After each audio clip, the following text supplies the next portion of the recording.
Hello বন্ধুরা, আজকে আমি নিয়ে এসেছি হচ্ছে ভেটকি মাছের ঝাল রেসিপি নিয়ে। আমরা ভেটকি মাছ ফুলকপি দিয়ে, সর্ষে পোস্ত দিয়ে, তারপর হচ্ছে ভেটকি মাছের পাতুরি, অনেক রকমভাবে ভেটকি মাছ খেয়ে থাকি। তো আমার এই রেসিপিটা তোমরা একবার ট্রাই করে দেখো, অবশ্যই তোমাদের খুব ভালো লাগবে। তো ভেটকি মাছটাকে আমি ফার্স্টেই ভালো করে ধুয়ে নিয়ে তার মধ্যে লবণ, স্বাদ অনুযায়ী লবণ, লঙ্কার গুঁড়ো সামান্য, হলুদ গুঁড়ো সামান্য আর সামান্য সর্ষের তেল দিয়ে ভালো করে মাছটাকে ম্যারিনেট করে রেখে দিলাম।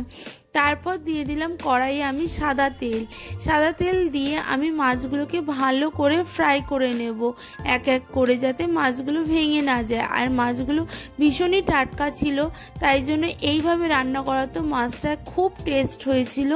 যতটা সর্ষে পোস্ত দিয়ে তো আমরা রোজই খেয়ে থাকি, তো তোমরা চাইলে এরকমভাবে ভেটকি মাছ ট্রাই করে দেখতে পারো, সত্যিই খুব ভালো লেগেছে। আর একদম ইউনিক টাইপের একটা রেসিপি হলো। ভেটকি মাছ এইভাবে কেউ কোনোদিন করেছো কিনা আমাকে কমেন্টস করে জানিও।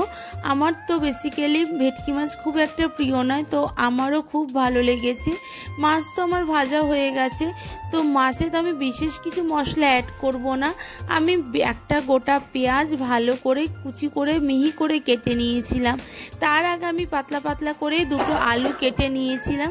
সেই আলুগুলোকে আমি ভালো করে ফ্রাই করে নেব, যাতে মাছটা যেহেতু অল্প মশলার মধ্যে হবে, যাতে কালারটা ভালো আসে, তাই জন্য আমি আলুগুলোকে হালকা ফ্রাই করে নিলাম।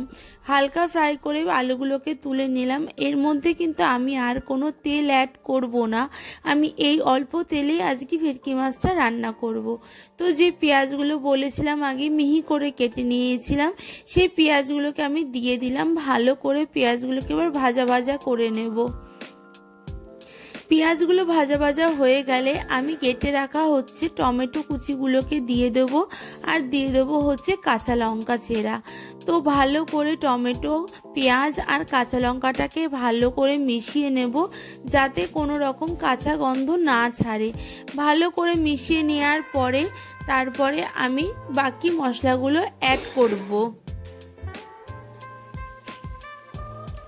তো ভালো করে মশলাগুলোকে ভাজা ভাজা করে নিলাম। নিয়ে আমি এর মধ্যে দিয়ে দেবো হচ্ছে আগে থেকে ভেজে রাখা আলুগুলোকে দিয়ে পেঁয়াজ, টমেটো, কাঁচা লঙ্কার সাথে ভালো করে নাড়াচাড়া করে নেব।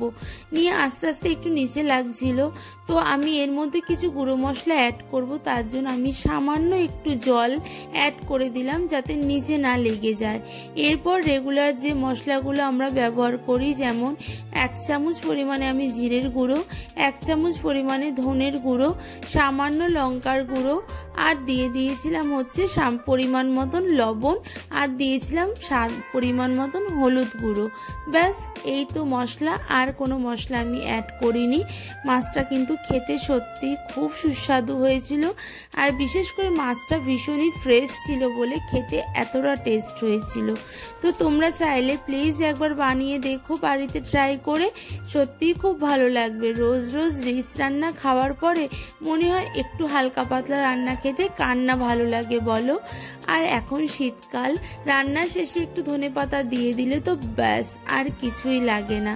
তো মাছটা কষানো হয়ে গেছিলো আমার, আলু, পেঁয়াজ, টমেটো, টমেটো দিয়ে কাঁচা লঙ্কা, জিরের গুঁড়ো, ধনের গুঁড়ো, লঙ্কার গুঁড়ো, হলুদ গুঁড়ো, লবণ সব দিয়ে ভালো করে গ্রেভিটাকে কষিয়ে নিয়ে আমি দেখো যখন তেল ছেড়ে গেছে দিয়ে দিলাম হচ্ছে জলটা দিলাম, কারণ আলুটাকে সিদ্ধ হতে হবে, তাই জন্য জলটা দিয়ে দিলাম। জলটা দেওয়ার পরে ভালো করে জলটা যখন জাল এসে যাবে, তখন আমি ঝোলটার মধ্যে দিয়ে দিলাম হচ্ছে কেটে রাখা আগে থেকে ধনেপাতা কুচি, যাতে ধনেপাতাগুলো একটু ফুটে যায়, তার জন্য দিয়ে দিলাম। এবার ঝোলটা ভালো করে ফুটে গেলে, ধনেপাতার ফ্লেভারটা ঝোলের মধ্যে এসে গেলে দিয়ে দিলাম হচ্ছে আমি আস্তে আস্তে ভেজে রাখা মাছগুলোকে দিয়ে ভালো করে আরেকটু ফুটিয়ে নেব। ধনেপাতা দিয়ে আরেকটু ফুটিয়ে নেব, যাতে মাছের ভেতরেও ধনেপাতার ফ্লেভারটা যায়। তো ভালো করে ফুটিয়ে নেব। একটুখানি ঢাকা দিয়ে 5 মিনিটের জন্য ঢেকে রেখে দিয়েছিলাম। আর নামানোর আগে একটু সামান্য ধনেপাতা দিয়ে সার্ভ করে দেবো। তো যদি ভিডিওটা তোমাদের ভালো লেগে থাকে তাহলে অবশ্যই লাইক কমেন্ট করে আমার পাশে থেকো। আর চ্যানেলের নতুন বন্ধু হলে অবশ্যই চ্যানেলটাকে সাবস্ক্রাইব করে নোটিফিকেশন আইকনটাকে প্রেস করে দিও, যাতে আমি যাই ভিডিও পোস্ট করি না কেন তোমাদের কাছে সবার আগে পৌঁছে যায়। তো এই সিম্পলভাবে ভেটকি মাছের রেসিপিটা কার কার ভালো লাগলো অবশ্যই কমেন্টস করে জানিও কিন্তু। আর খেতে কিন্তু দারুণ টেস্টি হয়েছিল। প্লিজ প্লিজ প্লিজ তোমরা একবার বাড়িতে বানিয়ে খেও, আশা করি তোমাদের ভালো লাগবে। চলো টাটা বাই বাই, দেখা হবে নতুন কোনো দিনে নতুন কোনো ভিডিওর সাথে। ততক্ষণ সবাই সুস্থ থেকো, ভালো থেকো, আর রাতের বেলা তাই গুড নাইট।